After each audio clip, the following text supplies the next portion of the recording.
അവസാനം അതിജീവിത ബലാത്സംഗ കേസിൽ വിധി വന്നു. എല്ലാവർക്കും 20 വർഷം കഠിന തടവ്, അതാണ് വിധി. ഈ വിധി അല്പമായി പോയി, കുറഞ്ഞു പോയി എന്ന് നിയമജ്ഞർ പറയുന്നുണ്ട്. അതുപോലെ തന്നെ ജനങ്ങൾക്കും ആ അഭിപ്രായമുണ്ട്. പലർക്കും ജനങ്ങളുടെ അഭിപ്രായത്തിന് കോടതി വിധിയായിട്ട് കണക്ട് ചെയ്യുന്നതിൽ അർത്ഥമില്ല, എങ്കിലും പറഞ്ഞു എന്ന് മാത്രം. ഇവിടെ ഈ 20 കൊല്ലത്തെ ശിക്ഷ 6 പ്രതികൾക്ക് കിട്ടിയിട്ടുണ്ട്. അതിൻ്റെ കാഠിന്യം, കഠിന തടവ് എന്ന് പറയുമ്പോൾ അവിടെ വലിയ ജോലികളൊന്നുമില്ല, എങ്കിലും ആ ശിക്ഷ കാഠിന്യമേറിയ ശിക്ഷയാണ്. അങ്ങനെ പറയാനുള്ള കാരണം എന്താണെന്ന് അറിയാമോ?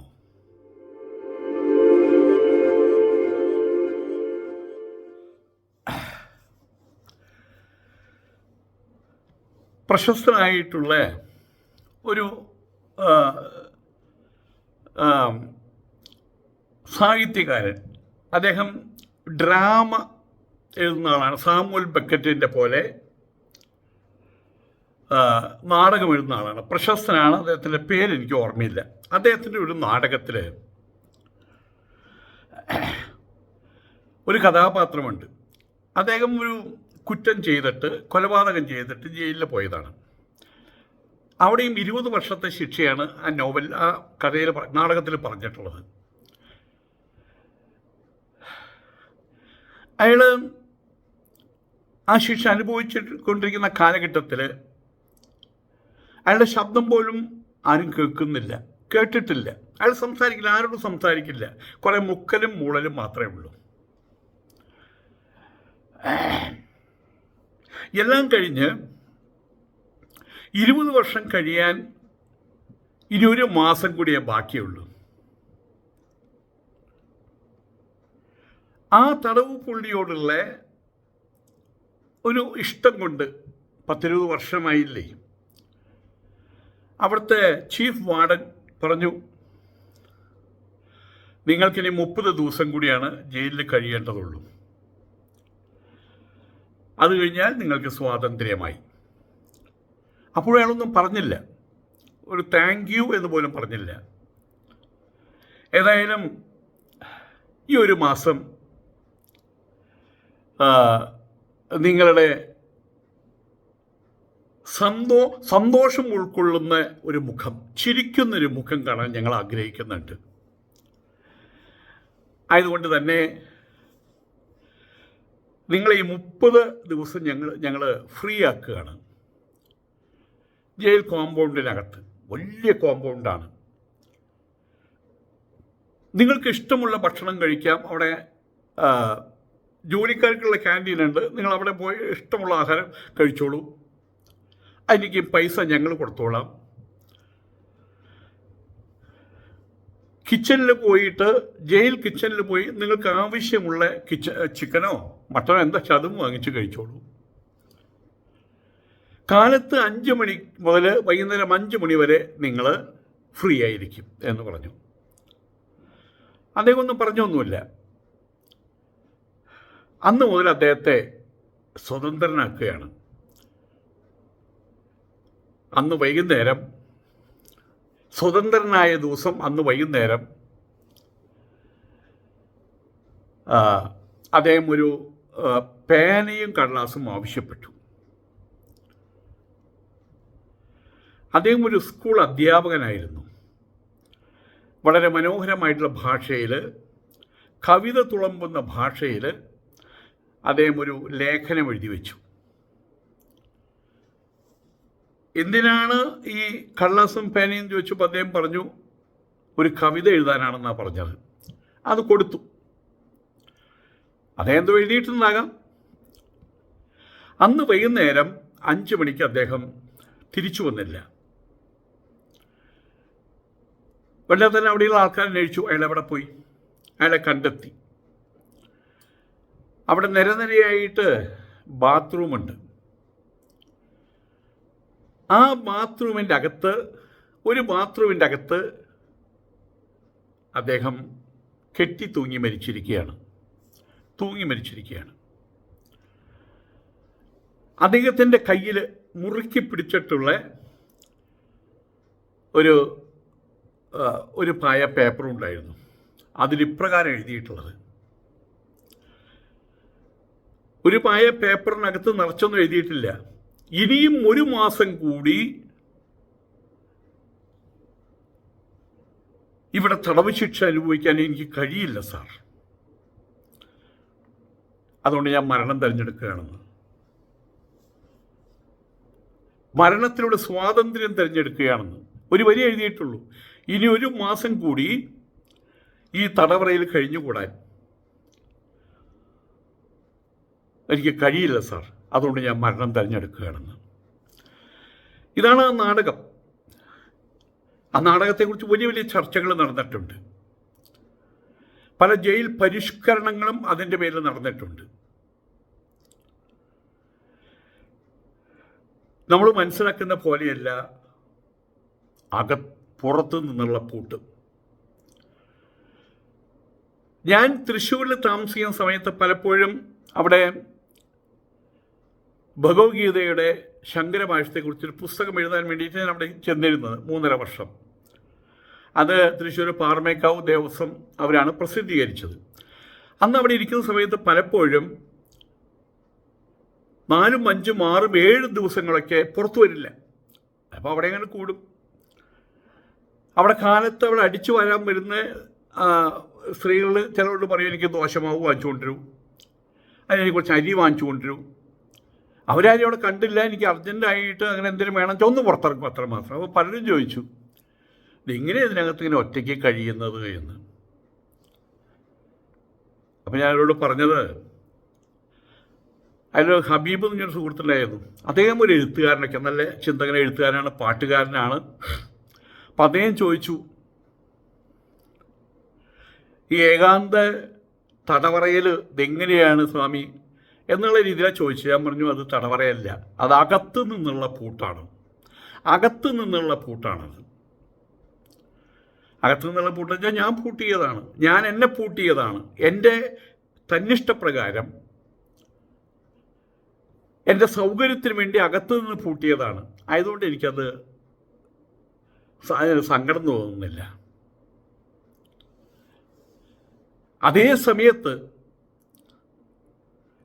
പുറത്തു നിന്നുള്ളൊരു പൂട്ട്, അത് നമുക്ക് പുറത്തു നിന്ന് പൂട്ടിയിട്ട് നീ അവിടെ കിടക്ക് എന്ന് പറഞ്ഞ് ആരെങ്കിലും പുറത്തു നിന്ന് പൂട്ടിയെന്നിരിക്കട്ടെ, 1 മണിക്കൂർ നമുക്ക് അതിനകത്ത് കിടക്കാൻ പറ്റില്ല.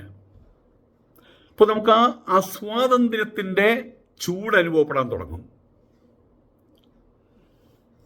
അതേ സമയത്ത് ഒരാഴ്ച നമുക്ക് അതിനകത്ത് കിടക്കാം. അകത്തു നിന്നുള്ള പൂട്ട്. പുറത്തു നിന്നുള്ള പൂട്ട് നമ്മുടെ ഇഷ്ടപ്രകാരമല്ല, മറ്റുള്ളവരുടെ ഇഷ്ടപ്രകാരമാണ്. ജയിലിൽ അങ്ങനെയാണ്. 20 വർഷം അകത്തു നിന്നുള്ള പൂട്ടാണ് ഇനി അവർക്ക് വരാൻ പോകുന്നത്. വൈകുന്നേരം 5 മണി കഴിഞ്ഞാൽ അവർക്ക് പുറത്തിറങ്ങാൻ പറ്റില്ല. നിലാവത്ത് കിടന്ന് നടക്കാൻ കഴിയില്ല. എവിടെയും കലിങ്ങിൻ്റെ മുകളിലിരുന്ന് വർത്താനം പറയാൻ കഴിയില്ല. കാലത്ത് 5 മണിക്ക് പുറത്തിറങ്ങാം. പിന്നെ പല ഡ്യൂട്ടികളും, കഠിന തടവാകുമ്പോൾ പല ഡ്യൂട്ടികളുണ്ടാവും. ചിലർക്ക് കിച്ചണിലായിരിക്കും ഡ്യൂട്ടി, ചിലർക്ക് റൂമുകൾ അടിച്ചു വരുന്ന ഡ്യൂട്ടി ആയിരിക്കും. അങ്ങനെ പലവിധമായ ഡ്യൂട്ടികളുണ്ടായിരിക്കും. ആയതുകൊണ്ട് തന്നെ അവർക്ക് കാലത്ത് മുതൽ വൈകുന്നേരം വരെ അപ്പോഴും സ്വാതന്ത്ര്യം എന്ന് പറയാൻ പറ്റില്ല. അസ്വാതന്ത്ര്യത്തിനകത്തുള്ള സ്വാതന്ത്ര്യം എന്നേ പറയാൻ പറ്റുള്ളൂ. ജയിലിനകത്തുള്ള സ്വാതന്ത്ര്യം ഇത്രയല്ലേ ഉള്ളൂ. എപ്പോഴും അവരെ ഒരു അസ്വാതന്ത്ര്യത്തിൻ്റെ ദുർഗന്ധം അവരിലേക്ക് ഇങ്ങനെ ആഞ്ഞടിച്ചുകൊണ്ടിരിക്കും.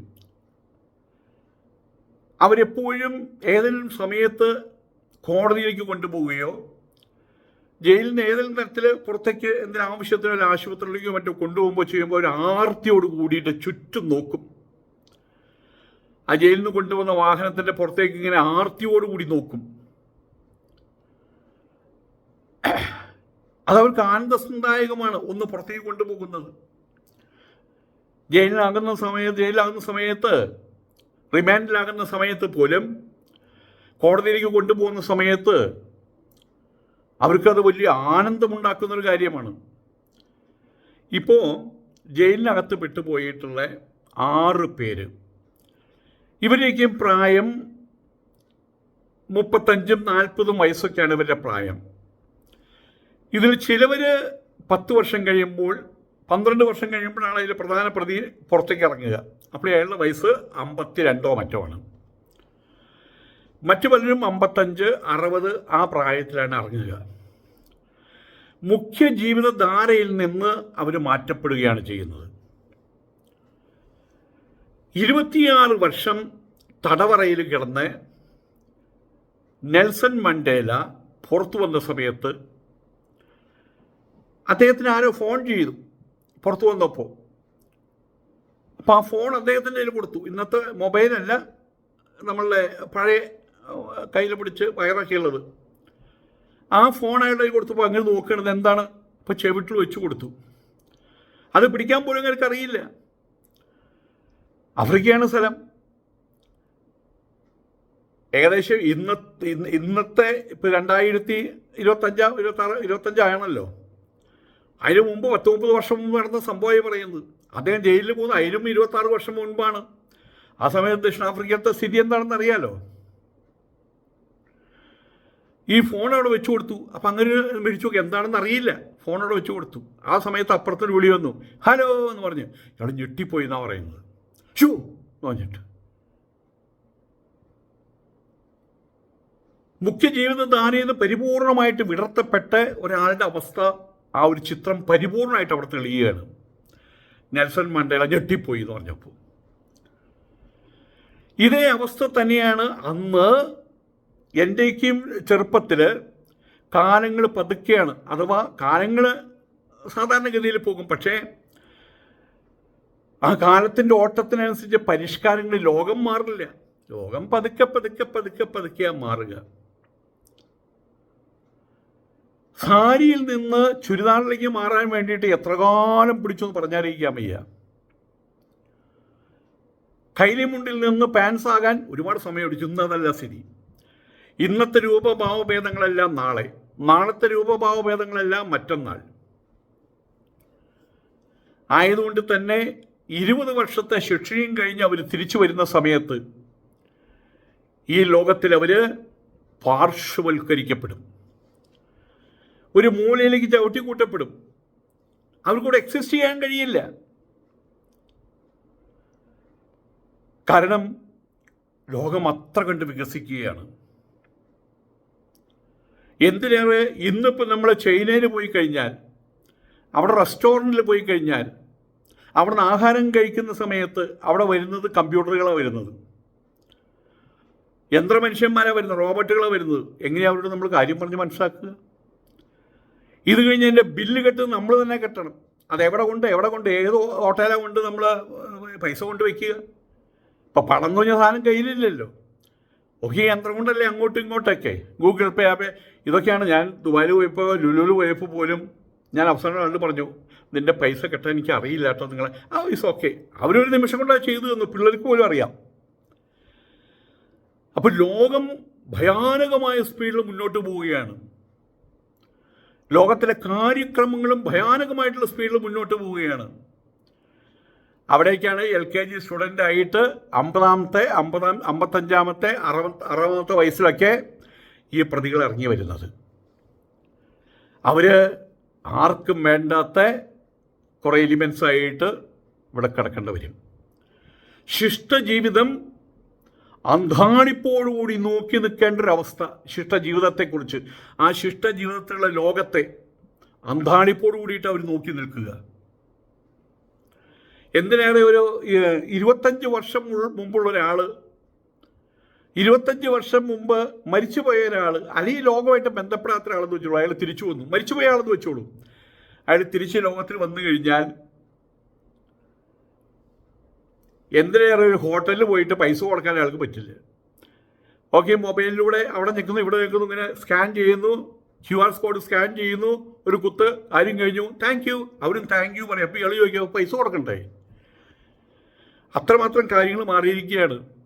ഈ അടുത്ത ദുബായിൽ, തൊട്ടടുത്താണല്ലോ ദുബായ്, അവിടെ പറക്കും ടാക്സികൾ വന്നിരിക്കുകയാണ്. ഇവിടുന്ന് അപ്പുറത്തേക്ക് പോകാൻ, അവിടുന്ന് ഇപ്പുറത്തേക്ക് പോകാൻ. ചൈനയിൽ ഇനി പറക്കും ടാക്സികൾ നമുക്ക് വാങ്ങിക്കാം, വലിയ വിലയൊന്നുമില്ല, നല്ലൊരു കാറിൻ്റെ വിലയുള്ളൂ, നല്ലൊരു റോൾസ് റോയ്സ് കാറിൻ്റെ വില പോലില്ല. ഇന്ത്യൻ മണി ഏകദേശം 1,35,00,000 രൂപ കൊടുത്തു കഴിഞ്ഞാൽ പറക്കും കാറ് കിട്ടും. ഒരു 18 മാസം കാത്തിരിക്കണം, അപ്പോൾ ഈ സാധനം ഉണ്ടാക്കി വെക്കും അവിടെ. അതെങ്ങനെയാണ് ഓപ്പറേറ്റ് ചെയ്യുക ആർക്കറിയാം, പുതിയ ആളുകൾക്കത് അറിയില്ല. അപ്പം കാലത്തോടൊപ്പം സഞ്ചരിക്കാൻ കഴിയാത്ത രീതിയിൽ അവരെ കെട്ടിയിടുകയാണ് ചെയ്യുന്നത്. 20 വർഷത്തെ ശിക്ഷ അതാണ്. മുഖ്യ ജീവിതധാരയിൽ നിന്നും അവരെ കെട്ടിയിടുന്നു. ബാക്കിയെല്ലാം ഒഴുകിപ്പോകുന്നു, മുന്നോട്ട് ഒഴുകിപ്പോകുന്നു.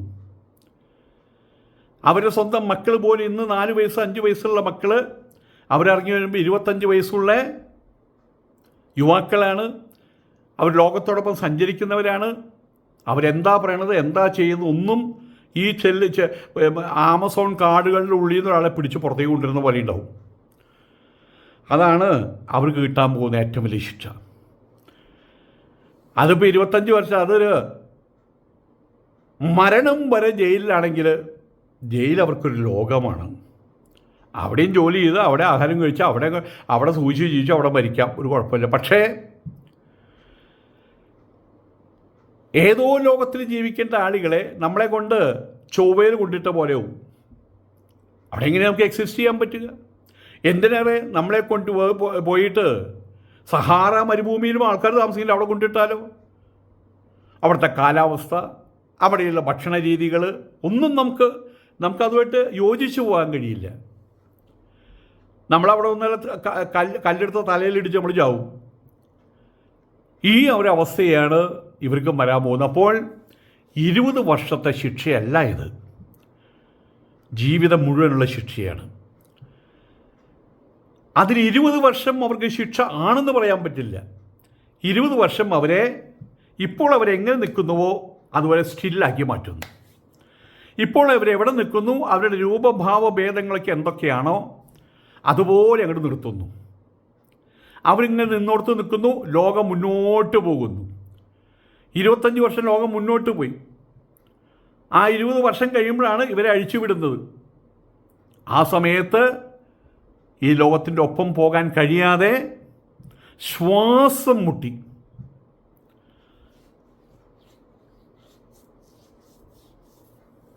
മീൻ കടലിലോ അല്ലെങ്കിൽ പുഴയിലോ കുളത്തിലുള്ള മീനെ പിടിച്ച് നമ്മൾ കരയിലിട്ട പോലെ ഉണ്ടാവും. അപ്പം ശരിയായിട്ടുള്ള അവരുടെ ശിക്ഷ അവരനുഭവിക്കാൻ പോകുന്നത് 20 വർഷം കഴിഞ്ഞ് ജയിലിൽ നിന്ന് പുറത്തു വരുമ്പോഴായിരിക്കും. ആയതുകൊണ്ട് തന്നെ ഇവിടെയുള്ള പല വക്കീൽമാരും പറഞ്ഞു ശിക്ഷ കുറഞ്ഞു പോയെന്ന്. 10, 40, 50 വർഷം ശിക്ഷ കൊടുത്തിരുന്നെങ്കിൽ അതൊരു ശിക്ഷയായിട്ട് അവർക്ക് അനുഭവപ്പെടുമായിരുന്നില്ല. കാരണം കുറേ കാലം കഴിയുമ്പോൾ അവർ അതിനോടാണ് യോജിച്ചു പോകും. പക്ഷേ 20 വർഷം അവിടെ പിടിച്ചു കെട്ടിയിട്ടിട്ട് ഒരു സുപ്രഭാതത്തിൽ അഴിച്ചുവിടുന്ന സമയത്ത് ഈ ലോകത്തെ നോക്കി വാ പൊളിച്ച് നിൽക്കാനേ അവർക്ക് കഴിയുള്ളൂ. അവരെ കാണുമ്പോൾ ഇത് എവിടെ നിന്ന് വരുന്ന സാധനമാണ് എന്നുള്ള രീതിയിലാണ് അവിടെയുള്ള ആൾക്കാർ അവരെ നോക്കുക. ആയതുകൊണ്ട് തന്നെ എൻ്റെ അഭിപ്രായത്തിൽ 20 വർഷം ഇപ്പോൾ അവരെങ്ങനെ നിൽക്കുന്നുവോ അതുപോലെ നിർത്തുന്നു. പരോളും കിട്ടും, ഭാര്യയ്ക്കും മക്കൾക്കും വന്ന് കാണുകയൊക്കെയും ചെയ്യാം. പക്ഷെ അവരുടെ ജീവിതത്തിൽ അവർക്ക് ഒരു സ്റ്റെപ്പ് പോലും ഇന്നത്തെ ജീവിതചര്യ സംബന്ധമായിട്ടുള്ള കാര്യങ്ങളൊന്നും ഒരു സ്റ്റെപ്പ് പോലും മുന്നോട്ട് വയ്ക്കാൻ കഴിയില്ല. എല്ലാം കഴിഞ്ഞ് 20 വർഷം കഴിഞ്ഞ് ശരി നിങ്ങളുടെ നാളെ അല്ലെങ്കിൽ ഇന്ന് വൈകുന്നേരം നിങ്ങളുടെ ശിക്ഷ സമയം കഴിയാണ്, നാളെ നിങ്ങൾക്ക് പോകാം എന്ന് പറയുമ്പോൾ ആ ജയിലിൻ്റെ ഗേറ്റ് തുറന്ന് പുറത്തു വന്നിട്ടൊരു നോട്ടമുണ്ട്. എവിടേക്ക് പോകാൻ, എങ്ങനെ ജീവിക്കാൻ? അവിടെ നിന്ന് ആരംഭിക്കുകയാണ്, അവരുടെ ആ വേവലാതിയിൽ നിന്ന് ആരംഭിക്കുകയാണ് അവരുടെ യഥാർത്ഥ ശിക്ഷ. നമസ്കാരം.